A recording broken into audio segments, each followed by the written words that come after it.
Are you tired of trying to keep ahead in the rat race, only to have so much of your hard-earned money going to the tax collector? Equity doesn't pay the bills. Retirement savings don't pay you now, and there are only 24 hours in a day to work. The only solution is passive income that pays you 24/7 now, not 40 years from now. From vetted investment opportunities to tax savings strategies, let John guide you through all the confusion and take control of your financial life in pursuit of financial freedom. So sit back, relax, and welcome to the Wealth and Freedom Nexus.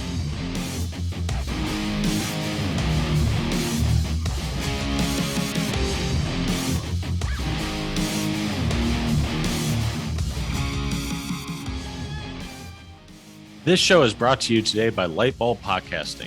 Are you a busy professional that needs to get more time back in their schedule? If you are a podcaster like me, you have enough on your plate. Why not outsource your podcast production?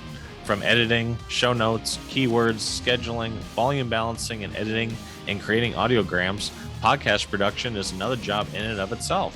That's why I use Lightbulb Podcasting. Get phenomenal support at an affordable price while you concentrate on growing your brand. Go to www.lightbulbpodcasting.com today to schedule an introductory call. Put your content in the spotlight. Hey there, welcome back to the Wealth and Freedom Nexus podcast. As always, I'm your host, investor, educator, realtor, John Rickgarn. As always, be sure to follow W Freedom Nexus on all my social media channels, obviously Apple, iTunes, YouTube, Instagram, and Twitter. Now, specifically on my YouTube channel, if you have not subscribed to that, you can actually just go to youtube.com/W Freedom Nexus. Be sure to do that and hit the bell so you never miss an episode, new video, and I've actually been doing a lot of shorts, as they call them here in 2023, with various financial tips and finance investments that I found interesting, and just everything from tax code nuances that I found interesting to little updates on news. So as the name implies, they are shorts. They are 60 seconds or less. So it doesn't take a lot of time to view them. And I try to keep it in bite-sized chunks of financial education, which has basically been my mission ever since I started this website and this community, if you will, back in January of 2020. Now, with the YouTube channel, back in late 2022, I can't remember the exact date, but I started a separate show, and this is only on YouTube at the time of this recording, not in any podcast channels, Spotify, or anything like that, but solely on YouTube. Hashtag Screw the W2, where I interview business owners, entrepreneurs, investors that left the, quote, safe and secure, unquote, W2 job. And last Saturday, which was episode 29, that aired with Randy Wilson, who is the guest again today. He joins us here for episode number 75 of the Wealth and Freedom Nexus podcast. But he was also on last Saturday's episode of hashtag Screw the W2, episode 29. Just really had an interesting backstory that I felt worked out well to kind of split that up between the YouTube channel as well as this podcast here. Now, Randy and I first met about 2 years ago at the Real Estate Guys Summit on Sand, and both of us actually invest with Mid-South homebuyers in Memphis, Tennessee. If you're interested in one of the top-notch premier turnkey real estate investment companies out there, you can tune into this podcast, episode number 33, where I interviewed Liz on that episode, where she went into detail of Mid-South, what they look for, how many homes they manage, and what they look for, and keep their investors' best interest in line. Now, Randy has started a coaching program specifically designed for those that want to say they want to work part-time or maybe even full-time selling items on Amazon. As we've entered in 3 years since the COVID pandemic started and hopefully has pretty much ended, there has been a lot of shift in the workplace for people wanting either a second job or wanting to work from home. They can't find daycare. They need take care of their kids, and they really just need the flexibility that a lot of the standard 9 to 5 jobs can't do. And this was something that Randy started over 6 years ago. He has sold numerous products on Amazon, and with that, from his expertise, he wanted to basically share his secrets, not only of secrets of success, but also sharing his mistakes of what not to do and sharing that with others so they don't make the same mistakes that he did. And obviously, this helps to create additional streams of income that we are all yearning for. Now, personally, and this is just my opinion, I'm more of an eBay person, and I've actually sold a lot of Lego sets on eBay over the years. That's been kind of one of my little side hustles I've done for, boy, I can't even tell you how long now. In fact, I actually just sold one for about a 267% gross margin and have a number ranging currently. Let's see, I got 21 listings right now, ranging between 50 and 115% gross profit. Usually just keep my eyes out for sets soon to be discontinued. Also discounted sets, retailers, Walmart from time to time, or even, the malls, if you will, really kind of made a big stash, I should say, when the retail chain Shopko filed for bankruptcy and closed all their stores back in 2018. They had, I think, up to 80% off on a lot of their products. So pretty much just about every Lego set that was available here in Marshall, Minnesota, I bought up and waited till those particular sets were no longer offered. Kind of became a retired set, kept them as new in the box, and actually been making a nice profit off those. So that's just me, but I have sold things on Amazon as well. And just like Randy will get into with this episode, I have flipped used books as well. And in fact, when I was at college here at SMSU, Southwest Minnesota State University, Go Mustangs, I still remember actually finding a free book. It was sitting in a box of, various publications outside of a professor's office, just had a big sign on it, free or giveaway or something like that, and just quick thumb through it. I can't remember if I took a shot in the dark or if I actually looked on Amazon at that time, but regardless, I got a free book and ended up selling it for $20 on Amazon, which, 20 years ago as a, broke, starving college student, $20 for, basically reselling a free item definitely came in handy. So with that, we're going to dive a little bit deeper into Randy's program, how he started on Amazon. And if any of my listeners are interested in setting up an Amazon storefront or looking to sell on Amazon, he will share those resources with you on how you can get started. We will get into that with the second interview with my friend Randy Wilson after a word from our longtime sponsors, ECI Development. Have you ever wanted to invest like the wealthy and how the 1% do, but think it's out of reach for you? Do you desire a more abundant lifestyle, but think you can't afford it? If so, check out ECI Development. With over 20 years of international real estate experience, Mike Cobb and his team can help you truly diversify your portfolio and lifestyle. How about benefiting from a generational investment that can 10x your wealth or more with a teak hardwood parcel in Panama or Nicaragua? Maybe it'll even lead to residency options in the future. Perhaps you'd be interested in a beachfront condo for under $250,000, enjoying the beautiful sunsets off the Pacific Ocean. Maybe an eco-friendly tiny home for around $100,000. ECI's team can even help you get financing for these investments. To learn more, check out the show notes or go to wealthandfreedomnexus.com/ECI. Randy, thanks for coming on the show. I really appreciate it. John, I appreciate it. Yeah, it's going to be a lot of fun. Looking forward to it. Yeah, you bet. Already touched base on a little bit of your background in the previous W2 lifestyle, if you will. Previous episode of Screw the W2, which aired last Saturday. But for this episode, I really kind of wanted to do a deeper dive into Amazon. Now, obviously, I think unless you're a caveman or nomad or something, I think everyone's bought something on Amazon that's listening to this. But I don't think a lot of people have or are familiar with using Amazon as an additional revenue stream. Can you kind of give us maybe first a brief overview of how you've incorporated Amazon selling into your lifestyle and business? Sure can. So the Amazon platform is a unique platform in the fact that it's mostly designed. I don't have an exact percentage, but it's mostly fulfilled by people just like me and you. Mm-hmm. So the products that you're buying on the Amazon platform mostly are come from just regular everyday people. It's not, Okay. when I usually start describing what Amazon is, a lot of times think that Amazon is its own separate thing, but all it really is just a distribution channel. Yeah. So I'm not saying there aren't large corporations that use them as a distribution channel as well, but Mm-hmm. there are opportunities as an individual to set up a storefront that you can then use Amazon and their platform and to basically make some sales. Obviously, Okay. get the distribution. They take care of all the fulfillment.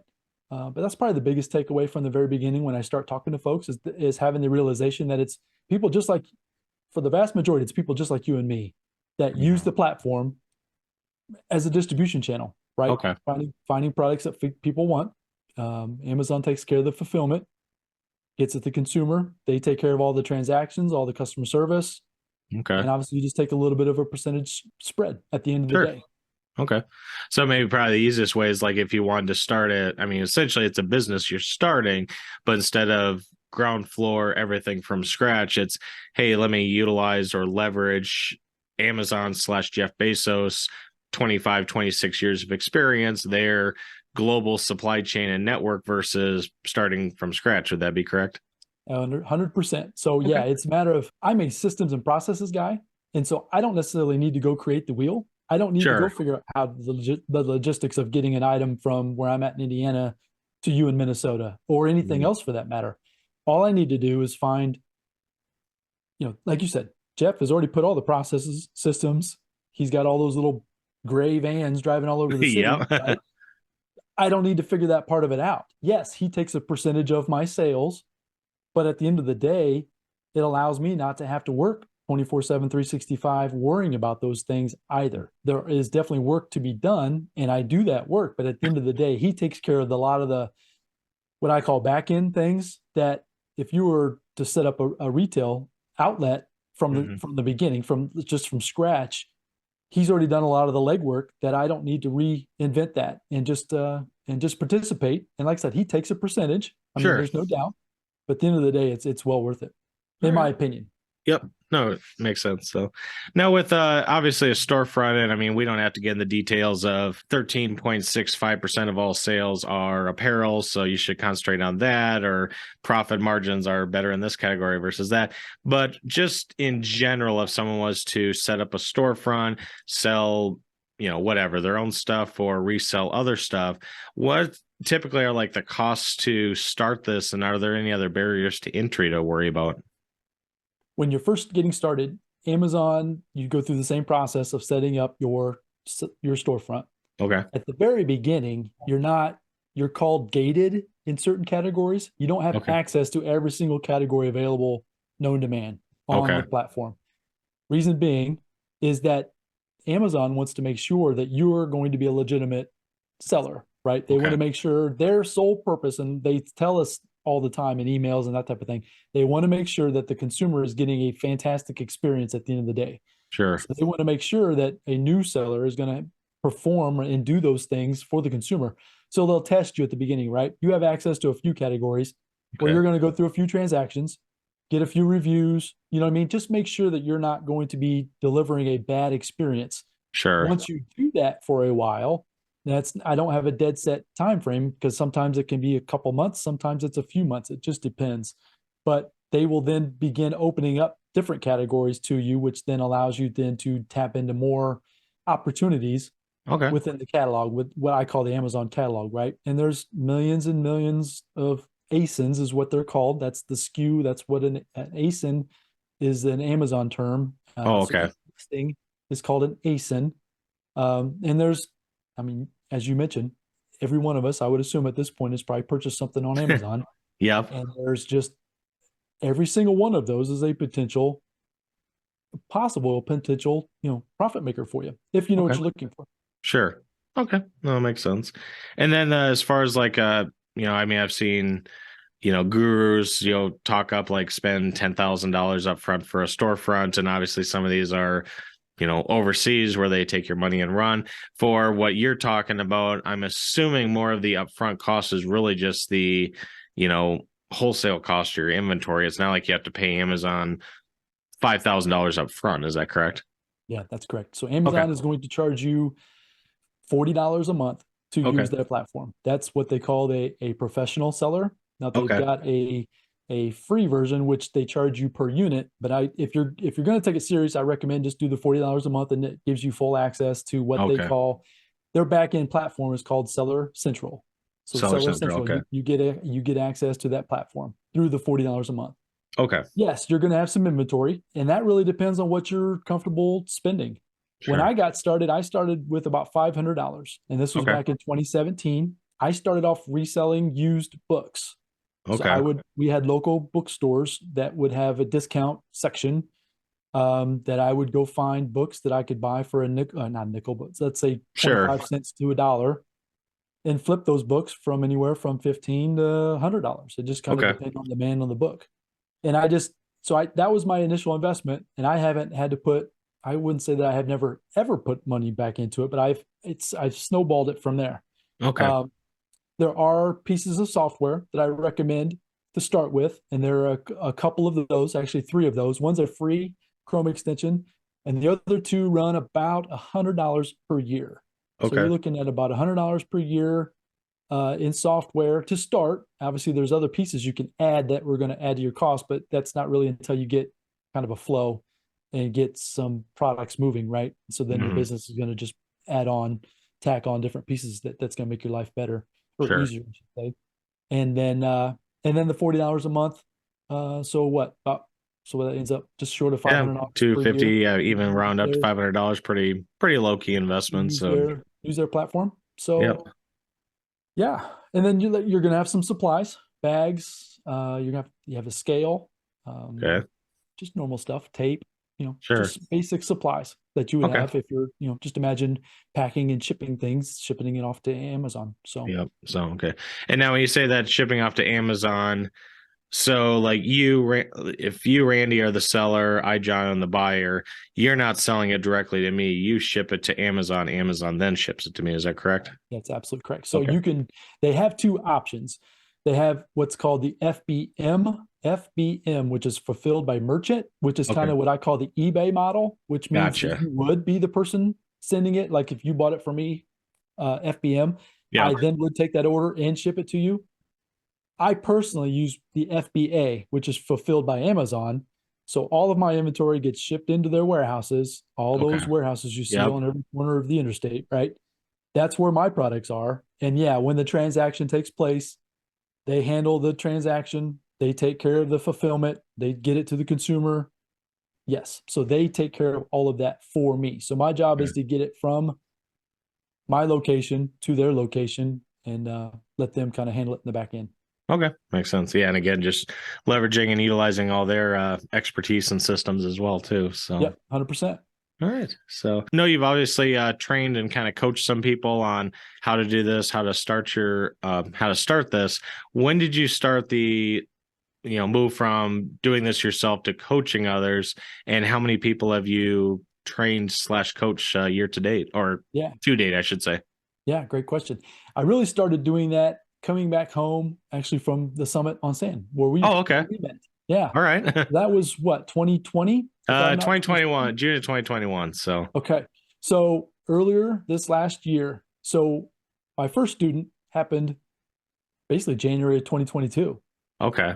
And since then I've had about a half dozen, I think about 6 students that I've helped train. And this also includes, I've trained my son how to do this as well. So I've been training a relatively short period of time. I've also, tested out with my own business and systems and processes and everything like that. And I just take people from very beginning, even the conversation that you and I are having today, right? With the understanding of what it is, the power of it. And I just share with them everything that I've got. And as far as the supply list, how to find the profitable products, the shipping process, back end Seller Central issues, all of that. So just a matter of taking somebody from scratch. They can be somebody that doesn't know. My most recent student had a little understanding about Amazon based from the consumer standpoint Sure. like what we're talking about, but not much from the seller standpoint. Mm-hmm. And I took her to where she just finished up this last Q4, and she's rocking and rolling. And just Wow. the fun part is to see these folks get it, and then they don't need me anymore. Right. So I've got a 90-day program that I take people through, and then if they Okay. get to about day 60, or so, or last third of the project, and they stop reaching out to me as much, of course I'm curious as to how things are going, but at the same Sure. time, it's fun to reach out and find out that things are going really well, Yeah. and it's a matter of just it's just a rinse and repeat type of business. Cool. Yeah. So, and I think for, maybe anyone listening out there, and I myself was this way for a while. It's like, well, geez, Amazon has been around for over 2 decades. Isn't the e-commerce space a little saturated at this point? And before we hopped on this, I was listening to a podcast that I think might be off a little bit, but roughly 16% of all retail now is by e-commerce. And I think it was the NASDAQ was estimated it was going to be up to 90% by 2040. So at one, we're talking almost 2 decades now, but also talking, what is that? 3.5 times the growth that we're having right now. Yeah, it's ever changing. It's always expanding. Obviously, coming through COVID, I think changed the world a lot. Yeah. The e-commerce space I definitely thrived. I mean, I'm not going to say it was perfect going through that time, but at the same time, I was able to come out of it faster because of being e-commerce, right? I didn't have a storefront that I was worried about. As long as Amazon was able to fulfill the orders, as long as I could get them products, things went pretty well. Sure. It's ever changing, but the beauty of it is that once you learn it, even the Amazon platform, right? That's what I really love trying to teach folks, is that when they're just starting or just getting the idea of a business, entrepreneurship, right? This is a great way to start.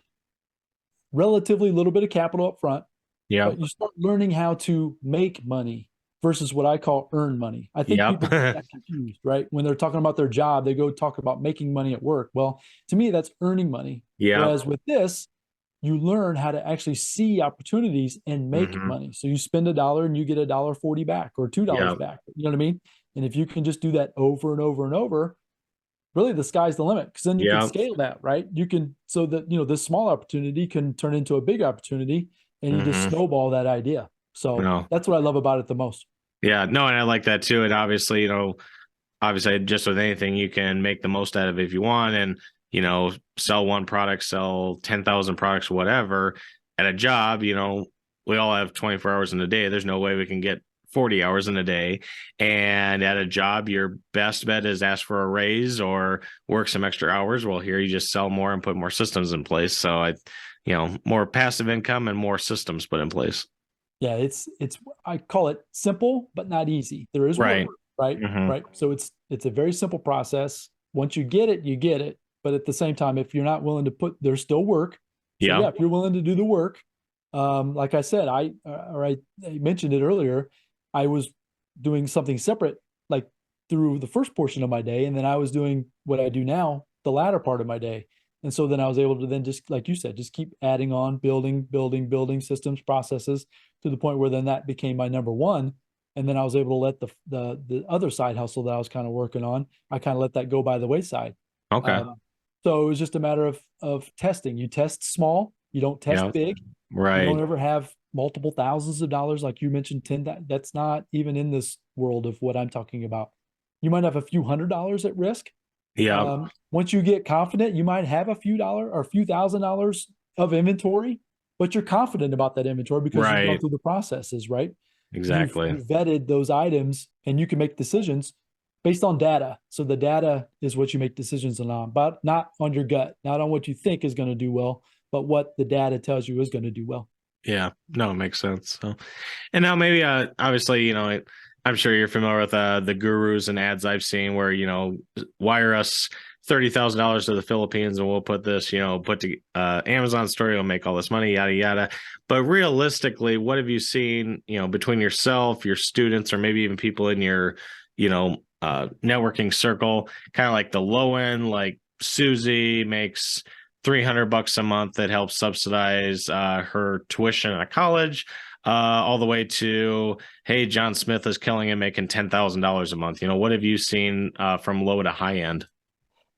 doing how I teach it, and it's been everything in between. So my very first student that I taught how to do this, so I took what I've learned and I showed him how to do it. He is a retired person inside of the real estate circle that we've run through in the past.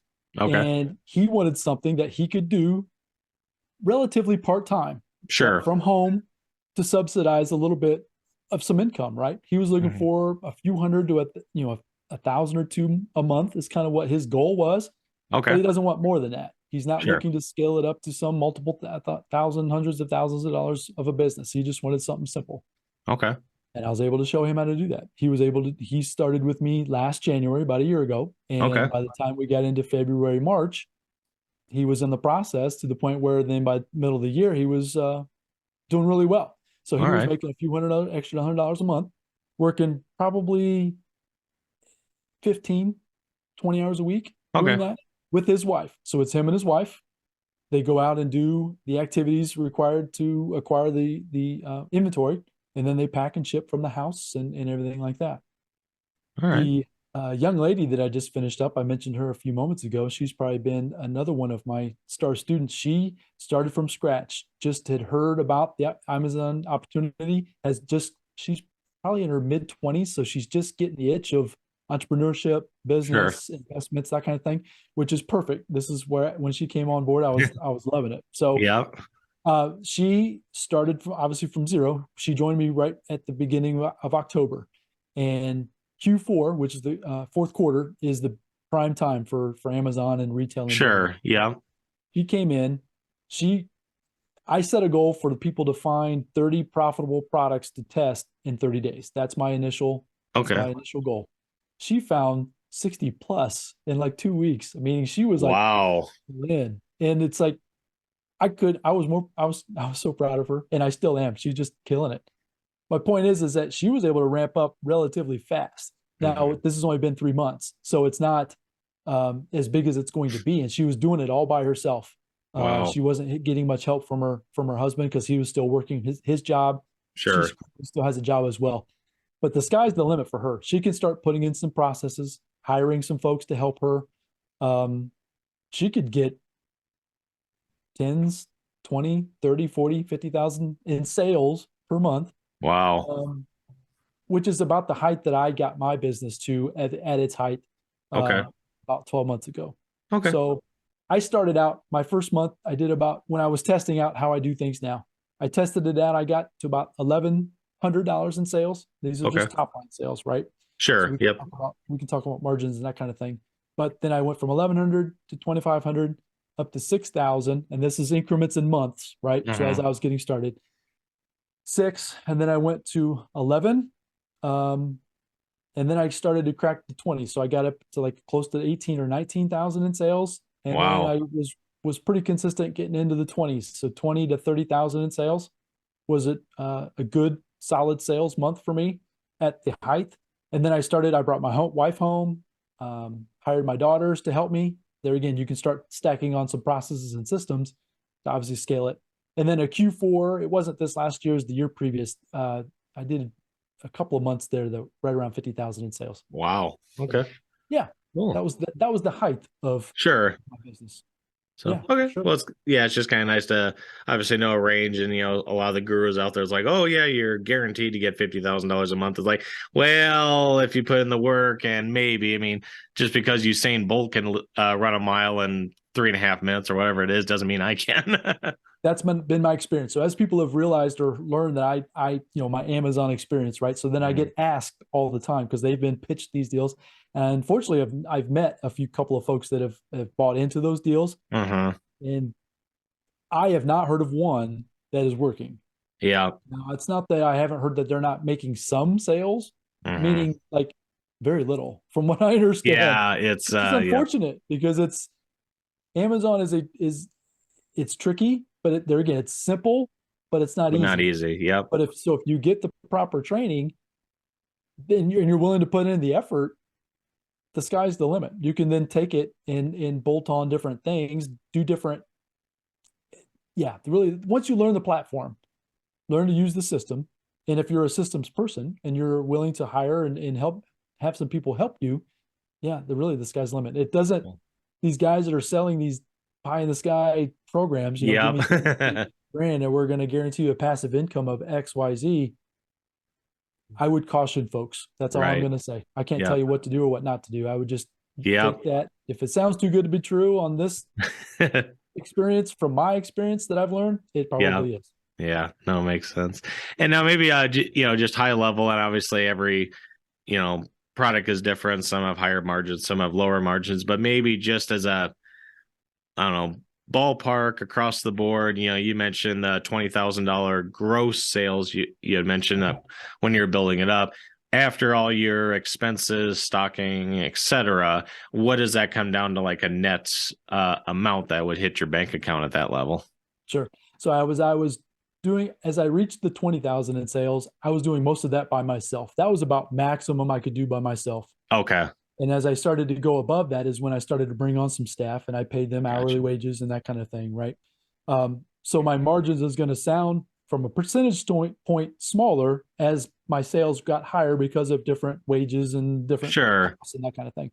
But when I was doing it by myself, one beautiful thing I'll just mention real quick is that you get to choose what kind of margin you're looking for. Okay. So as far as an ROI, a return on my investment, I always try to settle for no less than 40% return. That was kind of the number I went with. Now you can, the gentleman that I taught earlier this year, he tries to settle for no less than 50%. And that's your choice. The difference is that obviously that as you want higher returns, the number of possible SKUs is going to shrink, right? Sure. Does that make sense? So yeah. But if you're willing to do the work, you can have any number you want. From a net standpoint, when I was working it by myself, I would say 20%, low 20% net to me was probably a good number or a good rule of thumb. Okay. As I started to bring it on staff, it started to dip a little bit down into the high teens. Sure. Up to 20. And there again, it fluctuated depending on what was going on that particular month. So I would say a range from 18 to 22% would be rule of thumb as far as a net. And it just depended on, like I said, different supplies, different things within the business. If you're adding on different softwares, pieces, you know what I mean? Sure. That kind of thing. That makes sense.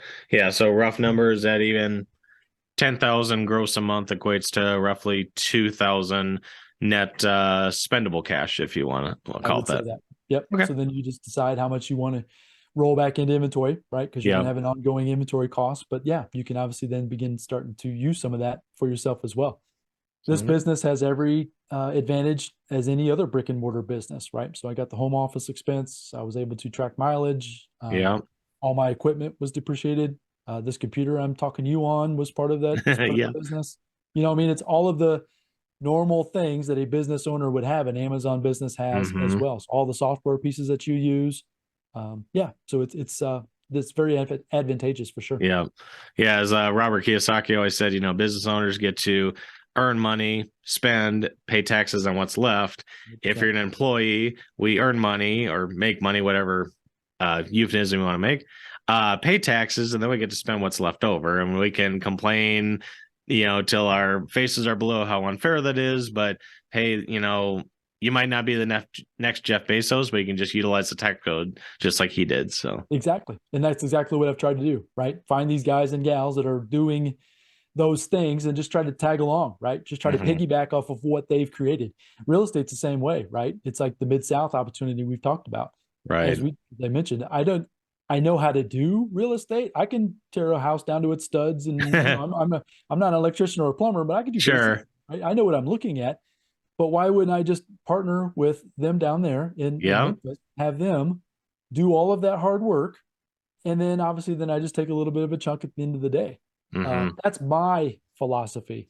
And obviously as we get onto different things, it changes all the time. This next business venture, I think I'm going to have a little bit more hands-on, but that's okay, right? Because I've got other things on the side that I have a little bit more hands-off. So like you're 100% correct with the whole tax thing, right?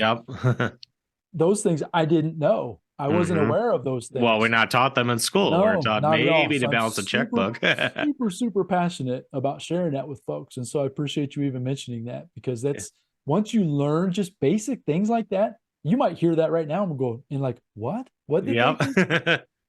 But I'm telling you, if you can get that get that wrapped around in your mind and think through that, and then start putting processes and systems in your place to start flipping yourself to the other side, your life will change. It will change. And I get it. It took me a few years to get there, but at the same time, as you keep taking those steps, every step is a good step, right? It's the next step. That's how I met you.